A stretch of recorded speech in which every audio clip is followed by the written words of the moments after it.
But we have done some research what other cities in Canada, the United States, and other parts of the world are doing to try to decrease and eliminate homelessness.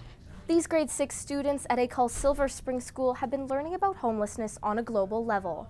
Mayor Cynthia Block visited the class Wednesday to discuss the crisis in our own community. I can't believe how much work they put into this and how involved. Like they learned about something. They also decided they wanted to do something about it. The class has been reading a book called The Bridge Home, which follows the journey of 2 women in India and their struggle living out on the streets. Students were tasked with diving deep into how homelessness is dealt with across the world.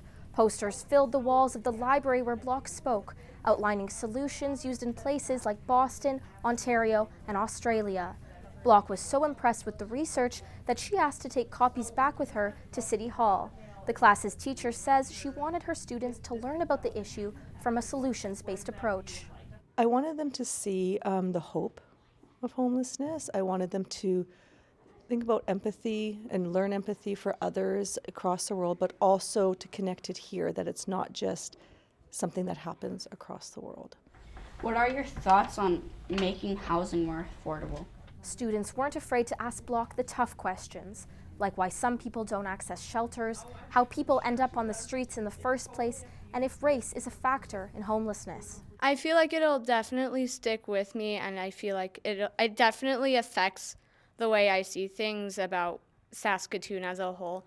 And I feel like it's definitely kind of like brain chemistry changing stuff to learn, because it's definitely it's a really complex topic, and I feel like we're really lucky to get to learn about it. Block told the students she's putting forward a motion to address homelessness at next week's council meeting. Students say the conversation with Block changed not only their view of the city, but on their community and privilege as a whole. Helena Mahalik, CBC News, Saskatoon.